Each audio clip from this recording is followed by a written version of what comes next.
जय श्री राधे। आज मैं आपको दशा माता भगवती की कथा सुनाती हूँ। दशा माता की एक विचित्र कथा है, जो कथा सतयुग की है, जो कथा प्रमाणित है, जो कथा सच्ची है। वही एक कथा है जो दशा माता की पूर्ण रूप से कथा है। उस कथा को सुने बिना दशा माता का व्रत पूर्ण नहीं होता। वैसे तो दशा माता की 9 कथाएं हैं, परंतु वह कथा सबसे उत्तम कथा है और उसी कथा को सुनकर व्रत का पारण किया जाता है। 10वें दिन इसी कथा को सुनकर व्रत खोला जाता है। राजा नल और दमयंती रानी, इन दोनों की दशा इनसे इस प्रकार बिछड़ी कि इन्होंने 12 वर्ष तक बहुत दुख उठाए। तब जाकर इनकी दशा प्रतिकूल हुई। तब दशा ने बावड़ी ली, तब ये अपने महल में लौटे और इन्हें तब राजपाट का सुख मिला। इन्होंने बहुत कष्ट उठाए। तो मैं आपको राजा नल और दमयंती की कथा सुनाती हूँ। राजा नल और दमयंती कथा इस प्रकार है। राजा नल और दमयंती उज्जैन नगर के राजा थे। सतयुग में उनके राज में बहुत ही ठाट बाट और सेवक, नौकर, चाकर, हाथी, घोड़े, गाजा बाजा सब ठाट थे और प्रजा में सभी सुखी थे। उनकी प्रजा में कोई दुख नहीं था, सभी सुखी थे। परंतु एक बार चैत्र के महीने में दशा होली के पहले दिन सभी स्त्रियों ने एक एक कुकड़ी और हल्दी की गांठ होली की झल दिखलवा के अक्षत लिए और सभी ने अलग अलग डोरे बना के दशा माता की कथा सुनकर पूजा करी। तब एक ब्राह्मणी महल में आई और रानी दमयंती से बोली कि हे रानी जी, आप भी दशा माता का व्रत करो और डोरा पहन लो। पहले तो रानी ने मना कर दिया कि मैं ये व्रत कैसे कर सकती हूँ, मैं रानी महारानी, मैं हलवा पूरी खाने वाली बन फरा पपड़ी कैसे खाकर रहूँगी, और मेरे गले में नौलख का हार है, फिर मैं इस कच्चे सूत के धागे का डोरा कैसे पहन सकती हूँ। रानी ने ये कहा। फिर ब्राह्मणी बोली कि आप जैसी प्रजा की रखवाली रानी, जो प्रजा के सुख दुख की सोचती है, उसकी दशा तो सही होनी चाहिए, उसकी दशा ठीक होगी तभी प्रजा की दशा ठीक होगी, इसलिए आप ये व्रत अवश्य करें और ये डोरा पहनें। इस प्रकार समझाने से रानी ने वह व्रत किया और वह डोरा पहन लिया। शाम को उसने पारण करके जब रात को महल में वह सोने के लिए गई, तब राजा नल ने उसके गले में वह कच्चे सूत का धागा देख लिया और कहा कि हे रानी, नौलख का हार पहनने वाली ये कच्चे सूत का धागा तुम गले में क्यों पहन रखी हो। तब उसने व्रत की सारी बातें बताई। तब राजा नल को लगा कि मेरे जैसे ठाट बाट और दशा मेरा क्या बिगाड़ सकती है। तब उसने कहा, वैसे तो राजा नल बहुत ही धर्मात्मा और कर्मशील और देवताओं पर विश्वास करने वाले थे, बहुत ही भक्ति भाव वाले थे, परंतु जब किसी की दशा विपरीत होती है तब उसकी बुद्धि भी विपरीत हो जाती है। उसने उस गले से, अपनी रानी के गले से वह कच्चे सूत का धागा तोड़कर जलती हुई अग्नि में डाल दिया। उसी समय दशा माता रुष्ट होकर वहां से जाने लगी और राजा नल में विपदाएं आने लगी। राजा नल सो रहा था। रात की 12 बजी। तब राजा नल को दशा माता ने कहा कि हे राजा नल, मैं तुझे छोड़कर जा रही हूँ।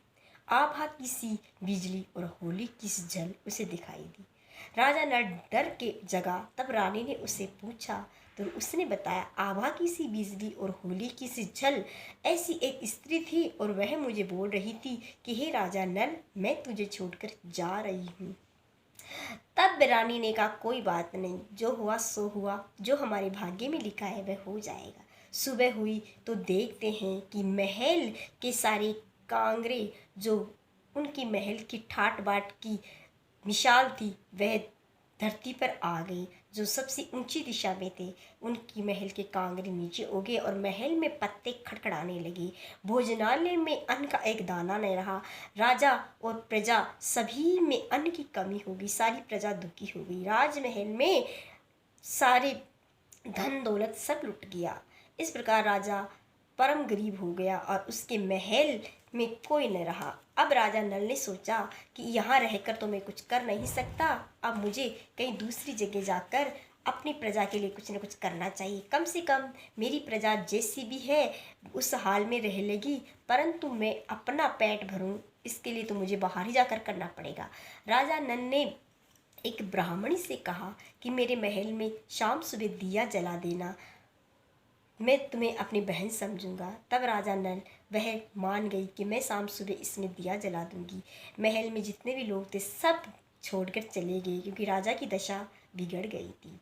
राजा नल और दमयंती रानी जब घर से बाहर निकले तो देहरी से बाहर जाकर उसारे के नीचे थोड़ी देर खड़े हुए तो उसारा बोलने लगा कि दशा माता के विरोधी को मैं जगह नहीं दे सकता। जितना भार इन घड़ों का नहीं है उससे ज़्यादा भार तुम्हारा है, इसलिए मैं तुम्हें नहीं रह सकता। वह वहाँ से उठकर खिरोची के नीचे गई तो खिरोची बोला, मुझसे हटकर खड़े हो जा राजा, मुझे इतना भार इन घड़ों का नहीं है जितना तेरा है। वह राजा वहाँ से हटकर धूरे के ढेर पर जाकर खड़ा हो गया। धूरे का ढेर बोला, जितना भार मुझे इस कचरे का नहीं है उससे ज़्यादा भार राजा नल तेरा है। दशा माता के विरोधी को कोई भी जगह नहीं देता। राजा नल बहुत दुखी हुआ और इस प्रकार वह गांव शहर छोड़कर दूसरी जगह गया तो उसकी दशा इतनी बुरी आ गई कि वो कह नहीं सकता। एक वृक्ष बोरों का बोल लिखा तो उसमें इतने सुंदर सुंदर बोर लगे थे। राजा नल को भूख लगी थी। राजा नल ने बोर उतारे तो बोर भी लोहे के बन गए। अब क्या करे, और कुछ बोर ऊंचे चढ़ गए। अपने आप पेड़ की डालियां ऊपर हो गई और नीचे थे वे लोहे के हो गए। इधर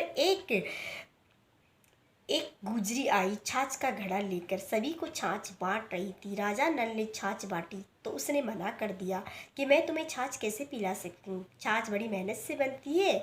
इधर एक व्यापारी मिला, उसने राजा को बहुत सारा आटा दिया तो आटे की रानी ने रोटियां बनाई और एक मछुआरे ने मछलियां दी राजा को तो रानी ने मछलियां भुनी और रोटियां बनाई। रोटियां तो ईंट बन गई और मछलियां जब राजा नल खाने बैठा तो उछलकर भुनी बुनाई मछलियाँ नदी में चली गई। राजा नल ने समझ लिया कि ये मेरी दशा विपरीत आई है, इसलिए ये सब हो रहा है। भूख प्यास से रानी और राजा दोनों आगे की ओर चले। अब उनके दो छोटे छोटे कुंवर थे, वह उनको क्या करे। एक का नाम चंदन और एक का नाम नील, दोनों भी बड़ी भूख से तड़फ रहे थे। तब एक बिनजारों की बालत जा रही थी। तब एक बिनजारी रानी के गांव से थी। तब उसने उससे कहा कि मेरे दो पुत्र हैं, तुम इन्हें रख लो, जब हम वापस वनवास से लौटे तो इन्हें ले लेंगे। तब वह बिनजारी मान गई, बोली कि मैं तेरे मायके से हूँ, तेरी बहन जैसी हूँ, मैं इन बच्चों को पाल लूँगी। अब बच्चे उनके यहाँ छोड़ दिए, बच्चे छोटे छोटे थे, बच्चे भी मान गए, इतने बड़े। अब क्या करें, आगे गए तो उन्हें जहाँ भी जाते अन्न का एक दाना नहीं मिला। एक खाती उनका भाईला था तो सोचा कि अपने भाई लेके यहाँ जाकर रह लेते हैं थोड़े दिन और कुछ काम धंधा मिलेगा तो वह भी कर लेंगे। तो वहाँ गए। तब किसी ने कहा, खाती खाती तेरा भाईला आ रहा छे। तो खाती ने पूछा, कस्याक वाला आ रहा छे कि लटके चिथड़े कुकरे भूखे कुकरे ऐसे आए और कैसे आए। खाती ने कहा, कोई बात नहीं, जैसे हैं अच्छे हैं, आखिर हमारे भाईले हैं, उन्हें यहाँ बुलाइए। उन्हें बुलाया गया और खतौड़ थी उनकी, वहाँ उन्हें रखवाया गया, उनके लिए भोजन पानी की व्यवस्था करवाई गई। रात की 12 बजी तब ही धरती माता हिलने लगी और खाती की नह थी वह नह जमीन में चली गई। तब राजा नल को लगा कि खाती से मैं क्या कहूँगा कि मेरी नह कहाँ चली गई, नह तो ज़मीन निकल गई, मैं उसे क्या कहूँगा। इस प्रकार आगे वह अपनी मित्र के यहाँ गया, उस दूसरे मित्र के यहाँ गया, वहाँ पर भी उनका सम्मान हुआ। तो सब ने कहा कि कैसे आए भूखे कुकरे मांग मांग कर खाए, कमरी कतरे खतली बिछाए, मांग मांग कर खाए, ऐसे आए और कैसे आए। तब मित्र ने कहा कोई बात नहीं, जैसे आए अच्छे आए, उन्हें महल में ले आओ। रानी और राजा महल में आ गए, उनका भोजन पानी हुआ। रात को सो रहे थे, रात की 12 बज रहे थे। रानी पैर दबा रही थी, राजा सो रहे थे। वहाँ पर एक मोर का चित्र लगा हुआ था और वहीं पर रानी का हार टंगा हुआ था। तब रानी देख रही थी, दमयंती रानी जब पैर दबा रही थी तो वह मोर का चित्र पुनर्जीवित होकर उस हार को निगल रहा था। रानी ने राजा को जगाया और दिखाया, देखो ये मोरनी हार निगल रही है, कल हमारा नाम लग जाएगा, हमें यहाँ से चलना चाहिए। दोनों वहाँ से चले गए। दूसरे दिन अपनी धर्म की बहन के यहाँ गए तो बहन ने कहा कैसे आए मेरे भाई। तब सभी ने कहा कैसे आए, भूखे कुकरे भूखे कुकरे मांग मांग कर खाए, ना मांग मांग के खाए और कैसे आए, ऐसे आए, बुरे हाले आए। तब बहन ने कहा जैसे भी है अच्छे हैं, मेरे भाई है, उन्हें यहाँ बुला लाइए। तो कुमार के यहाँ उन्हें ठहरा दिया गया। शाम को बहन ने थाल सजाकर भाई के लिए लेकर भाभी के लिए ले गई। तो भाभी ने कहा कि थाल चक्के के नीचे रख जाओ। कुमार के चक्के के नीचे रखकर वह चली गई। उधर राजा नल जब खाने के लिए आया कि बहन कुछ लाई थी, डाल दो। रानी डालने के लिए देखी तो वहाँ पे कंकर पत्थर के सिवा कुछ नहीं था। रानी ने उन सबको चक्के के नीचे रख दिया। अब क्या करे, कोई कुछ नहीं था। अब आगे चलकर उसने एक दूसरे गांव में जाकर एक राजधानी में गए। वहाँ पर एक बाग था, 12 बरस से वह सूखा पड़ा था। तो वहाँ पर कोई भी रखवाली करने वाला नहीं था, इक्के दुक्के पेड़ थे, कोई भी कुछ नहीं करने। तो राजा वहाँ गया तो उसकी दशा शायद वापस बदलने लगी। तब राजा ने सोचा कि इसी बाग में हम ठहर कर इसकी सेवा कर लेंगे, इसमें पानी जल दे देंगे और कुछ न कुछ हमें मिलेगा तो हम अपना गुजारा कर लेंगे। इस प्रकार माली से कहा तो माली मान गया, बोला कोई बात नहीं, तुम गरीब हो, तुम जैसे भी हो अच्छे हो, तुम मेरे बाग की सिंचाई कर देना और मैं तुम्हें खाने के लिए अन्न और अनाज वगैरह दे दूँगा। तब राजा और रानी दमयंती मान गई। दोनों उस बाग में जितने भी पेड़ पौधे थे उनकी सेवा करने लगे, उनको अच्छे से लगाना, अच्छे से जल पिलाना, उनको अच्छे से करने लगी। 12 वर्ष के बाद में वह बाग हरा हो गया। तब माली को अचंभा हुआ कि आज तक ये बाग सूखता ही जा रहा था, आज हरा कैसे हो गया। तब राजा नल और दमयंती की दशा बावरने ही वाली थी तो वह बाग हरा हो गया। राजा को भी अचंभा हुआ, हम जहाँ भी जाते हमें दुख और सुख के अलावा कुछ नहीं मिला, परंतु आज ये बाग हरा हो रहा है, हमारे सींचने से ज़रूर हमारी दशा बदलने वाली है। तब रानी ने कहा कोई बात नहीं, भगवती दशा पर विश्वास रखिए। राजा नल रात को सो रहा था, तभी उसे स्वप्न में दशा माता भगवती ने दर्शन दिए और कहा, हे राजा, सो रहे हो कि जाग रहे हो? आभा की सी बिजली और होली की सी जल बोल रही है कि हे राजा, सो रहे हो कि जाग रहे हो? तब राजा बोल उठा, ना सो रहा हूँ और ना जाग रहा हूँ। भगवती तुम कौन हो, मुझे बताओ तुम कौन हो। तब भगवती बोली, मैं दशा हूँ माता, तुमने जिसका अपमान किया था, जिसके कच्चे सूत के डोरी को अग्नि में जलाया था, मैं वही हूँ। तब राजा बोला, मुझसे गलती हुई है, मुझे क्षमा कर दो देवी दशा माता। तब दशा माता बोली स्वप्न में कि मैं आना चाहती हूँ, क्या तुम मेरा सम्मान करोगे? तब राजा ने कहा कि हाँ, तुम आओ, ठाट बाट से आओ, मैं तुम्हारा सम्मान करूँगा और तुम्हें देश में पुजवाऊँगा। इस दुनिया में तुम्हारा नाम दशा भगवती का मैं करवा दूँगा। मैं संसार में तुम्हारा नाम इस तरह पुजवाऊँगा, तुम्हारे व्रत को इस तरह करवाऊँगा, तुम्हें लोग इतना जानेंगे जितना और किसी को नहीं। इस प्रकार स्वप्न में देखकर भगवती दशा माता अंतर्ध्यान हो गई। सवेरे राजा ने अपनी रानी से सारी बातें कही। तब रानी ने कहा कोई बात नहीं, दशा माता बावड़ रही है, उसे बावड़ने दीजिए, उनसे कहिए आइए आप। दूसरे दिन जब राजा नल कुएं में से जल निकाल कर पेड़ों की सिंचाई कर रहा था तो उसमें जल की बाल्टी में एक कुकड़ी और हल्दी की गांठ निकलती। राजा नल को लगा ये सब क्या है। वह उस पानी को उस कुएं में वापस डाल देता। इस प्रकार वह कई बार करा और उसने पेड़ों की सिंचाई नहीं की। तब रानी ने पूछा, आज पेड़ों में पानी नहीं दिया, क्या बात है। तब राजा नल ने सारी बात बताई और कहा, एक कच्चे सूत की कुकड़ी और एक हल्दी की गांठ जब भी पानी की बाल्टी निकालता हूँ कुएं में से ये आती है। तब रानी ने कहा, उन्हें ले आइए, वह भगवती दशा माता ही है। कच्चे सूत की कुकड़ी और हल्दी की गांठ में लक्ष्मी स्वरूपा दशा माता है। राजा नल वापिस गया और जल निकाला। जल में से कुकड़ी और हल्दी की गांठ लाकर रानी को दी और पेड़ों की सिंचाई की। रानी ने उसी धागे से 10 तार का एक डोरा बनाया। हल्दी घिस कर उसे हल्दी में रंग कर दशा माता की कथा सुनी और दशा माता का व्रत किया। उसी दिन दशा माता भगवती प्रसन्न हो गई और राजा नल पर मेहरबान हो गई। अब उसी गांव में एक दूसरे राजा की कन्या का स्वयंवर था। वहां पर स्वयंवर में सभी को न्योता दिया गया और कहा गया, जो राजा मेरी बेटी को प्रसन्न कर देगा, जो राजा मेरी बेटी को मोहित कर देगा, उसी के गले में मेरी बेटी वरमाला डालेगी। तो रानी उस राजकुमारी को एक बड़े से आसन पर बैठा दिया गया और सभी राजाओं को अलग अलग आसन देकर बैठा दिया गया। उधर राजा नल ने सोचा कि मैं भी स्वयंवर देखकर आता हूँ। राजा नल के फटे पुराने कपड़े, गंदे मेले कुचीले, रंग काला पड़ गया। उसकी शरीर का एक एक अंग मूर्छा गया। अब राजा नल को कोई पहचान भी नहीं सकता।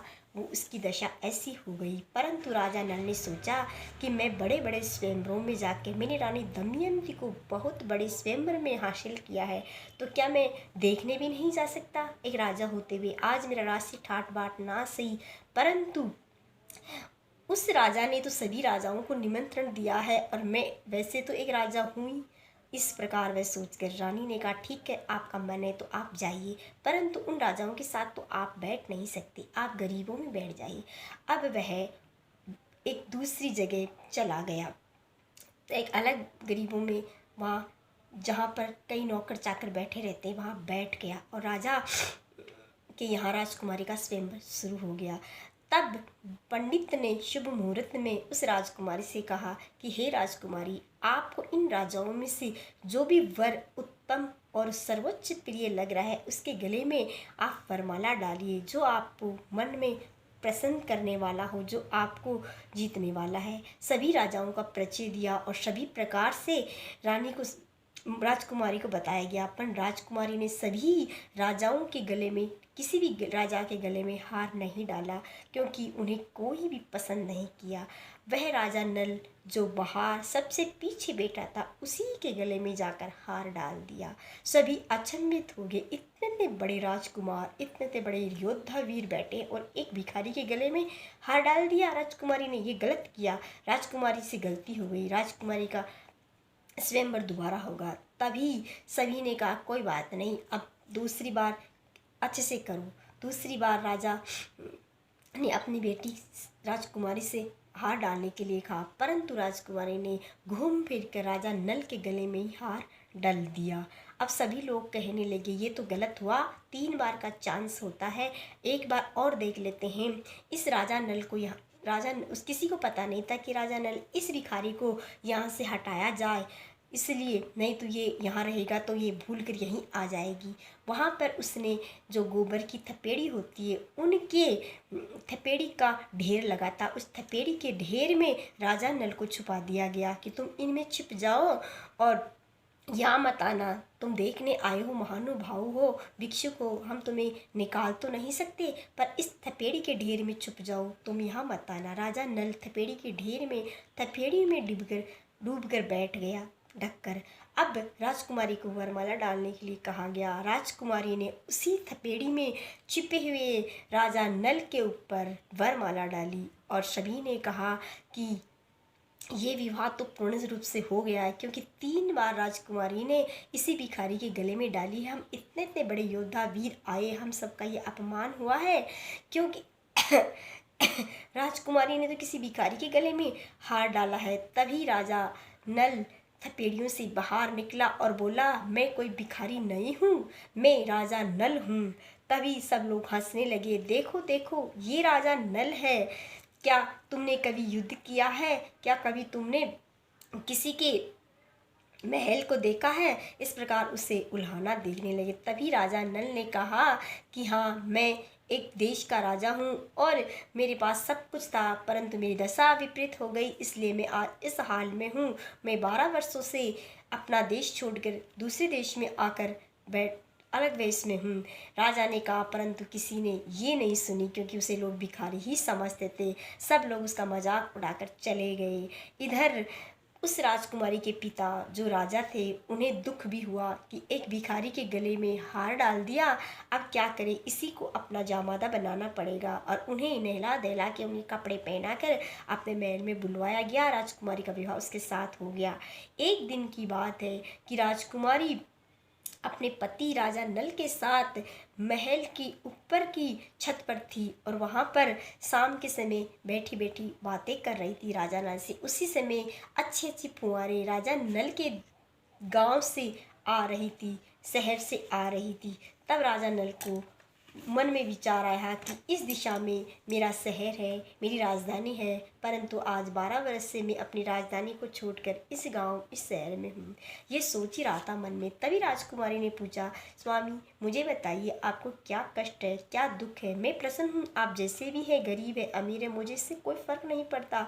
मुझे आप जैसा पति चाहिए, मुझे आप ही मन को भाई। अब वह राजकुमारी थी, उसकी सोच गलत नहीं हो सकती, वह पतिव्रता थी। उसने राजा नल को तो नहीं पहचाना, परंतु उसमें अपने पति को देखा है, उसे ही अपना पति माना है।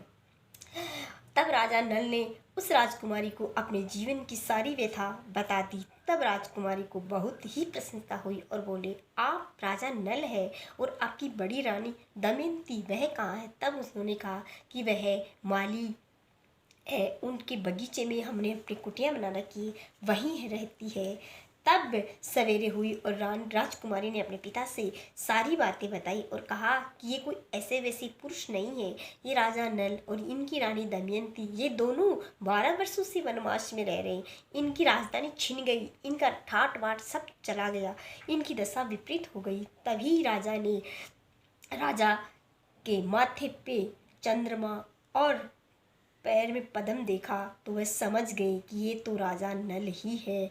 अब राजा नल से क्षमा याचना करने लगे और कहने लगे, हे राजा नल, हमें क्षमा कर दीजिए, हम आपको पहचान नहीं पाए, कि हमें इस बात का विश्वास ही नहीं था कि मेरी बेटी राजा नल की पत्नी बनेगी। ये सोचकर वे बहुत प्रसन्न हुए। तब राजकुमार ने कहा, पिताजी हमारी विदाई कीजिए, मैं अपने ससुराल जाना चाहती हूँ। तभी राजा ने राजकुमारी बड़ी रानी दमयंती को बुलाकर उसका भी सम्मान किया, उसे अच्छे वस्त्र पहनाए, रानियों के सिहार पहनाए और उन्हें अपनी बेटी को गाजे बाजे, हाथी घोड़ी, धन दायज, सोना जवाहरात, जितना राजा के पास धन धान्य होता है उसे परिपूर्ण करके राजा को ठाट बाट से गाजे बाजे से विदा किया। अब रानी दमयंती को भी सुख मिल गया, उसकी दशा माता ने उसकी दशा सुधार दी। रानी और राजा और छोटी रानी तीनों अपनी राजधानी को जा रहे थे। रास्ते में उन्होंने सोचा, पहले हमने जिनके यहाँ मिलने गए थे अब उनके यहाँ जाते हैं। पहले वो अपनी बहन के यहाँ गए तो रानी ने कहा कि हम तो उसी कुमार के यहाँ ठहरेंगे। तब बहन से कहा, बहन बहन तेरा भाई आ रहा है। कि कैसे वाला आ रहा है? कि अब की बार तो ठाट बाट से गाजा बाजा पालकी पिन्नस फौज के साथ आ रहा है। ठीक है, जैसे आए अच्छे आए, मेरे भाई है, उन्हें मेरे महल में ले आओ। परंतु रानी ने कहा, नहीं, मैं तो उसी कुमार के यहाँ रुकूंगी। तो वह उसी कुमार के यहाँ रुकी। ननद आई शाम को थाल सजाकर, तो रानी गहने उतार उतार के रखने लगी और बोलने लगी, खाओ रे मेरे सोने चांदी के गहने खाओ। तब रानी की बहनें कहो कि ये बोली किस पे कस रही हो भाभी?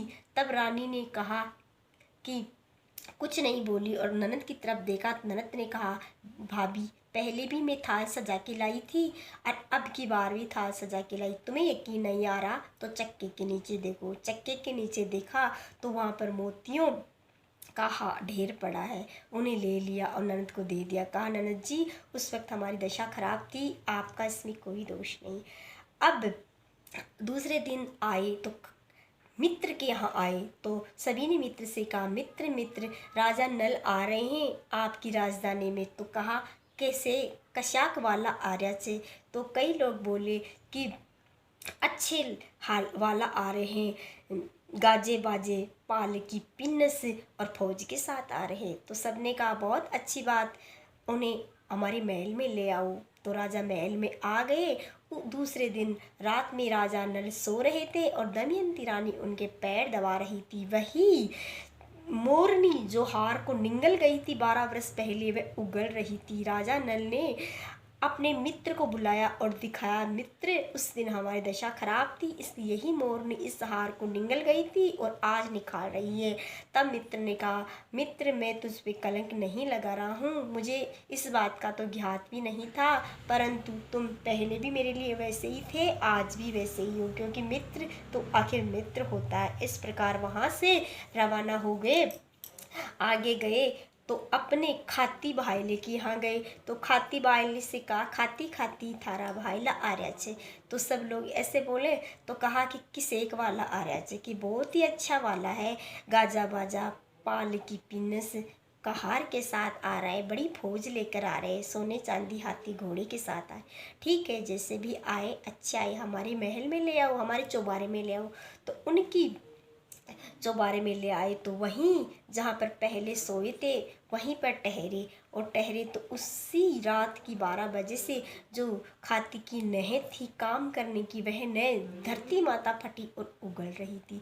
तब राजा नल ने खाती से कहा खाती खाती देखो उस दिन मैं तुम्हारी नह को छुआ भी नहीं तो धरती माता निगल गई और आज मेरे आते ही ये धरती माता उगल रही है। तब खाती प्रसन्न होकर बोला कि हे राजा नल आपका इसमें कोई दोष नहीं है, ये तो मेरे भाग्य, ये तो आपका इसमें कोई दोष नहीं, तो दशा विपरीत दिशा का दोष है, आपकी दशा उस वक्त अनुकूल नहीं थी आज अनुकूल है, तो सब ठीक है।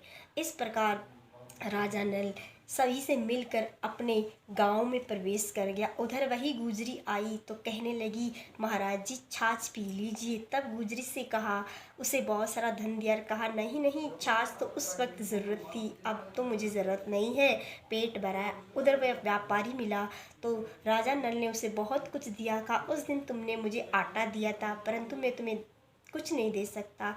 व्यापारी ने कहा कोई बात नहीं। उधर नदी पर गए, स्नान किया, भोजन करने बैठे तो वही ईंट बनी हुई रोटियां और मछलियां जो भुनी बुनाई नदी में चली गई थी उछलकर थाली में आई। राजा नल ने पूछे सब क्या है। तब रानी ने सारी बात बता दी कि यह उस वक्त की हमारी कुदशा थी और आज ये दशा सुधर गई है, तब है। इस प्रकार आगे चलकर उसी बोर वाली बोल्डी के पास आए तो बोल्डी झूम झूम कर लटक लटक कर बोरों को गिरा रही थी और इतने स्वादिष्ट मीठे बोर। तब बोरनी को प्रणाम किया और कहा आज हमें बोर खाने की इच्छा नहीं है, आज हमारे पेट भरे हुए हैं। आगे गए तो उस सारे के नीचे गए थे, उस सारा प्रसन्न हो गया।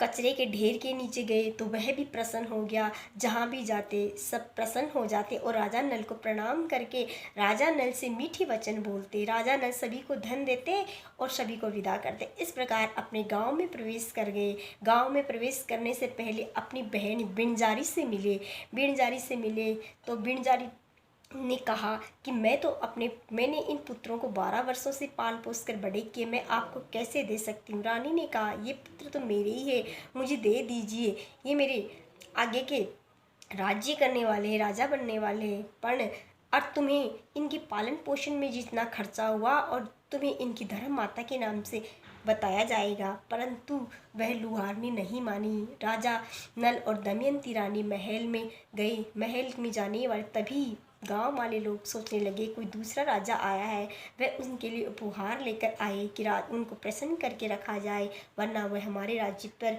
आक्रमण कर देंगे। तब सभी गांववासी राजा नल और दमयंती रानी को देखकर प्रसन्न हो गए। बोले, ये तो हमारे ही राजा है।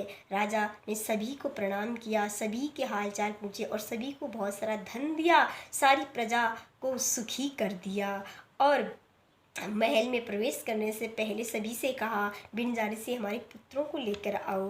तब सभी गांव वाले बिनजारी को बुलाकर लाए और उनके पुत्रों को के देने के लिए उनसे याचना की। तब बिनजारी भी मान गई, बोली कि ये तो मेरे पुत्र हैं, मैं इन्हें कैसे दे सकती हूँ, परंतु अगर ये चाहते हैं तो ले लूँगी, परंतु मैं देखना चाहती हूँ कि ये पुत्र मैंने इनको 12 वर्ष पाल कर बड़े किए, ये मेरे पास रहना चाहते हैं या रानी राजा के पास जाना चाहते हैं। तब बच्चे छोटे छोटे थे, उन्होंने भी बिनजारी के पक्ष में बोलकर कहा कि मैं इन्हीं के साथ रहने चाहता हूँ।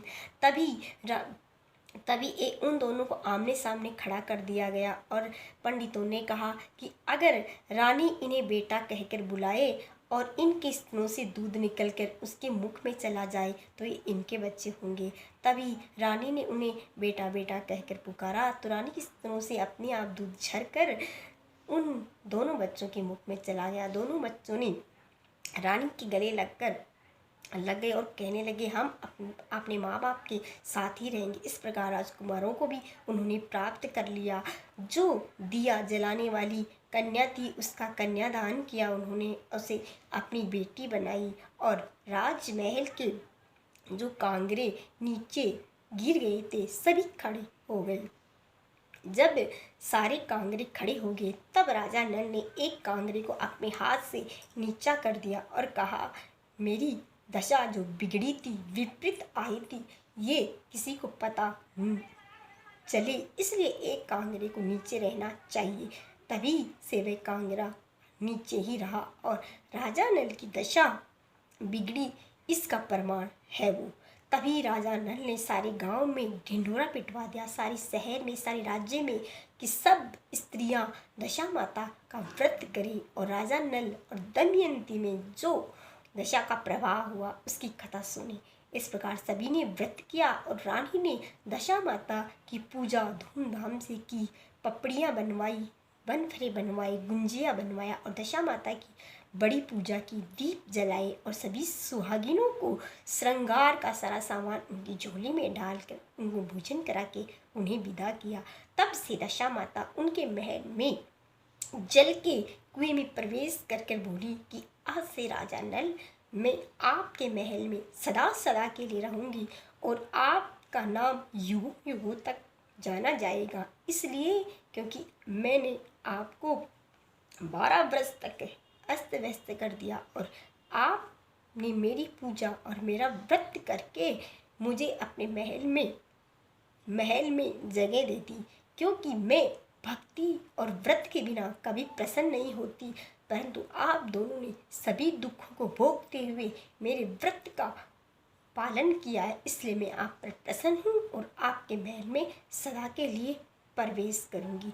इस प्रकार दशा माता अंतर्ध्यान हो गई और राजा नल और रानी दमयंती और छोटी रानी और दोनों राजकुमारों के जीवन में सुख समृद्धि छा गई और सारे महल के मंत्री और सारे नौकर चाकर सब अपने उस महल में आ गए और उस महल में पहले वाली ठाट बाट सदा के लिए बन गई। तो ये थी राजा नल और दमयंती की कहानी। इस कहानी को सुने बिना दशा माता का व्रत पूर्ण नहीं होता, इसलिए इस कथा को हमें अवश्य सुनना चाहिए।